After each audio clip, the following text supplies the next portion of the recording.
Welcome to Module 4, Input-Output Analysis. Now we want to talk about model shock propagation. Input-output models are really ideal candidates to shock models and to analyze the shock through the economy. Because we can analyze between direct effects, which are immediately impacted through the shocked sector that we want to analyze. We also have indirect effects, which are ripple effects across connected sectors through intermediate inputs and outputs. So you might shock the electricity sector, and then you have direct effects in all the customer sectors to electricity, but you have also indirect effects further down the supply network. You also have feedback loops where you have an amplification or dampening of shocks due to intersectoral dependencies. So one sector might depend on other sectors' aspect, and you get a circle of production and goods produced. So a shock can get worse or can get even less depending on how the economy is structured. We have some advantages and limitations of shock propagation in input-output models. An advantage is it is extremely a simple case to analyze, and it's extremely transparent. It's also super useful for short-term analysis and static economic snapshots. The limitations are there that it's quite unrealistic because you have in input-output modeling those fixed proportion assumptions. It's really difficult to include subsidiarity of inputs and into the production function, as we talked about in this video on different production functions. It's also difficult to have price changes in the economy in the classical input-output model or substitution effects that will happen in case the economy gets shocked. And we have absolutely limited dynamic and long-term insights in this traditional input-output modeling. We will talk later in other videos about how this can be addressed, but for the point being, it is a limitation that we face in this toy model of input-output modeling. We have in economics, we differ between demand and supply side shocks. And even some of the origin of the shock can be both-sided, supply and demand side. I want to highlight different supply and demand side shocks. A supply side shock is, for example, a factory shutdown. We have seen that especially in the year 2020 with COVID, where a lot of companies had to close down to enforce the distance requirements the government put in place.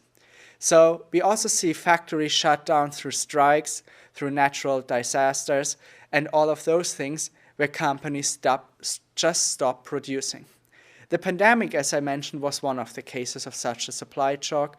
Or if you recall the memes of the Evergreen stuck in the Suez Channel, suddenly the supply chain, literally the supply chain, ships having to decide if they ship around Africa or wait another few days to get products to the European economies for production, really led to a delay in production in Europe because the supply was suddenly disrupted.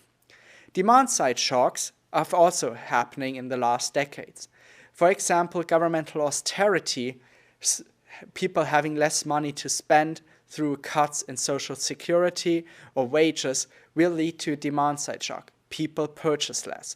The same happened 2020 when people just stopped going out shopping, and the pandemic led to a demand-side shock and a supply-side shock because on one hand we had stopped production and on the other hand we had stopped consuming.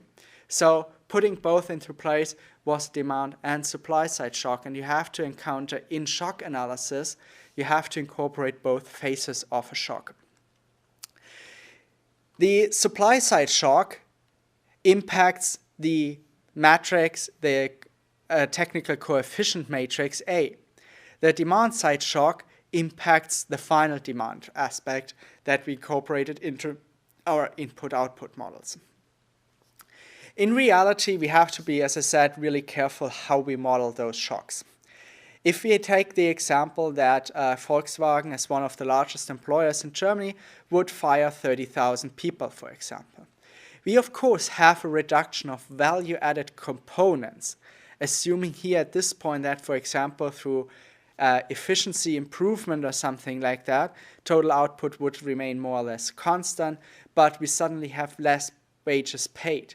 So there is a shift probably in the first step from labor to capital returns, but it also has a different impact on the production because in the end less cars will be produced, so we have a supply side shock here. On the other hand, we have a shock in final demand components. Because people suddenly, if you fire 30,000 people, they stop consuming, they consume less, and in the end they will not be able to purchase a car, so something that might hit Volkswagen itself.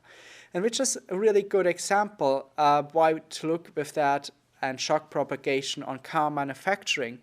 The story goes with Henry Ford that he introduced higher wages to his workers in the 20s and 30s, 1920s and 30s, because he realized that if he pays his workers more, they have more money and will actually be able to purchase his car.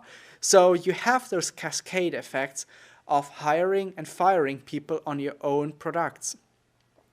We also see through the firing changes in export and import for Germany as a whole. Because suddenly we stop importing inputs, we stop importing consumption goods that those 30,000 people previously consumed, and we see changes in the export because we suddenly export less cars. We have also probably a change in the production function where we substitute the labor previously done with capital. So may it be robots, or we have even a shift in labor as input, where we shift from tenured people at Volkswagen employed with Volkswagen to subsidiary companies which plug in, become cheaper labor, and therefore a shock to the economy. And so whenever we consider a shock in economics, it's really, really important to think them through which aspects are shocked. If we fire 30,000 people at Volkswagen, do we have impacts on the supply industries, which will also have to fire people, and therefore reaching this cascade effect where Henry Ford, with increasing wages, was actually stimulating his own business, that firing people for a huge company will actually bite them back and will worsen the situation. So in shock resilience, we can analyze the shock in different ways. And I want to go over here a little bit just about the headlines, and in the next step go into more detail. So we have to consider the absorptive capacity. We can look into adaptive capacity, recovery speed of the economy, systemic stability, and sectoral resilience. And when I throw those keywords here at you, be really, really careful, because most of the measures require a dynamic model. Or you just assume that the same input-output table applies for the future years as well. But let's look into more detail into the different shock resilience aspects. So the absorptive capacity is how well an initial shock can be absorbed without changes to the output. So the key indicator here would be that a reduction in total output relative to the pre-shock baseline happens. So the shock happens, we reduce production immediately, but does the first sector that is shocked capture a lot of that and mitigates the shock cascade throughout the economy? So the proportion of sectors maintaining baseline operations to the post-shock and pre-shock situation is a good measure on the absorptive capacity in the economy. The adaptive capacity is how well an economy adjusts through substituting inputs and reallocating resources or leveraging alternative supply chains. So we suddenly have a shock in this case, and we would think of, well, how good is the economy adjusting to that? Is it completely collapsing and falling apart, or will it find different ways of how to produce goods and services? And key indicators here is the rate of substitution between inputs or outputs that are observed. They have the speed of recovery of output levels, so how fast we reach the output level that we had before the shock, and the degree of diversification in sectoral linkages. Do we see a change here that if before the shock a sector was completely dependent on another one, are they branching more out and make themselves less dependent on individual sectors? The recovery speed is an example for a typical dynamic consistency. So what's the time needed to return to the pre-shock output?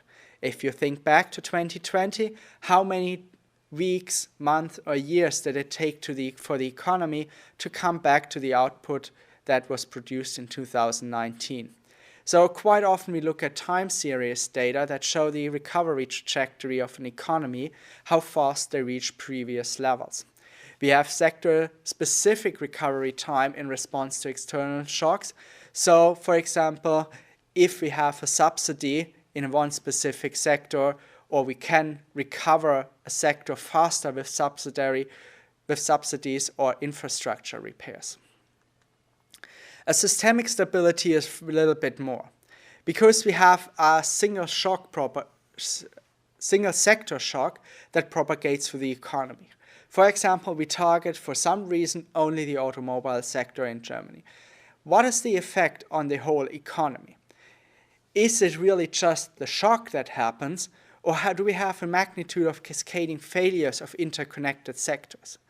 And how does this shock play out? How many other sectors are affected and to which amount? And we might see changes in output multipliers after a shock. So suddenly the whole structure changes. So here we can look really into, we remove one sector from the economy, what happens? How will the others adjust? Or we can just say we reduce the economic activity of one specific sector. Sectoral resilience goes into a similar direction. We see here which sectors mitigate or exacerbate the impact of an initial shock. It might be the case that if you shock the automobile sector, this has a huge impact on the electricity sector for absolutely no apparent reason that makes economically sense, but just for the sake of the argument, it impacts the electricity sector negatively. And suddenly we have a shock that hits the whole economy. But if this is not the case and the electricity sector is not affected, the shock looks completely different. So here we apply centrality measures and have the sectoral flexibility and can look at the redundancy in production.